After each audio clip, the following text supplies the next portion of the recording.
You're probably familiar with the conventional SWOT analysis, where you look at the strengths and weaknesses, opportunities and threats in any current situation.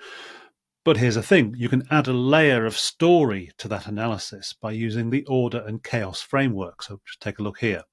So the first thing to do is to break the SWOT analysis down into the world of order and the world of chaos, what's good and what's bad in each. So just to explain how this works, in the strengths column, what you're saying is, look, here's what is good and worth preserving in the old order, the way things are right now. But it's not just good, there's also stuff that's bad. So here's what needs improving or abandoning altogether in the current state of play. And moving into the world of chaos, again, there's good and bad. So in the opportunities, it's, look, here's what is exciting and full of potential benefit in the chaos. And of course, on the negative side, here's what's scary and full of potential danger.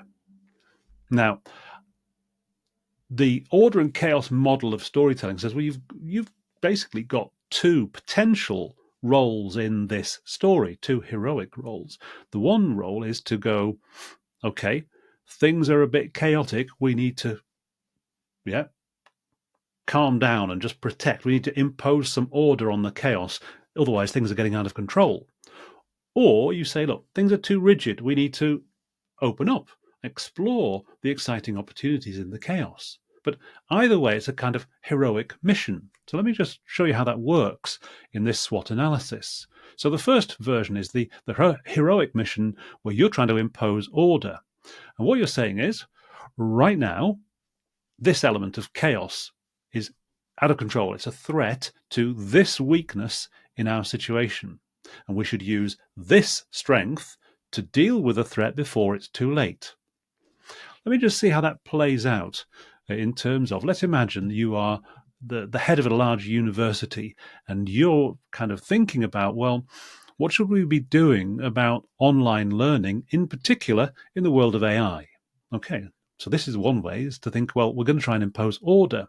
So you're thinking, right, what are our strengths? Well, our strengths are our research labs, our academics, our students, and campus life.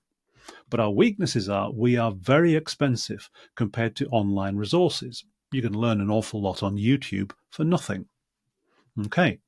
Now, out there right now, we are worried about AI because AI is writing and curating, or has the ability to write and curate teaching materials at zero cost. So the world of online teaching resources is just getting bigger and bigger and bigger. Okay, so here's the heroic response to that by imposing order. And you say something like, look, AI's ability to write and curate teaching materials makes our traditional learning resources seem very expensive. So that's the threat to our weakness. But we should use the personal presence and insights of our teaching and research academics to heighten the face-to-face experience of students on campus. So we're going to use our strengths to deal with that threat before it damages our weakness. Okay. But I said there's two ways you can approach it. You can impose order, or you can exploit the chaos. And when you come to exploit the chaos, basically what you're saying is, look, right now there's a chance to improve the weakness in our situation by exploiting this element of the chaos, the opportunity. And we should use our strength, one of our strengths, to guide us. So again, let's play that out as a university, but this time the university is going to try and exploit the chaos of AI. Okay, so we can dramatically drop the price of studying online courses at our university by exploiting the potential of AI to assess and give feedback on students' work. This basically unlocks the bottleneck. We should use the experience of our best teaching academics to guide us. So again, you're saying this opportunity, AI, is going to allow us to remove the bottleneck to mass participation in our courses. This deals with the weakness that we're very expensive compared to online resources, because we can drop that price of our university's online presence dramatically, because now we can actually give assessments to all those thousands or even millions of students who want to come to us. And we're going to play to our strengths. We're going to use our very, very best academics to guide us in this process.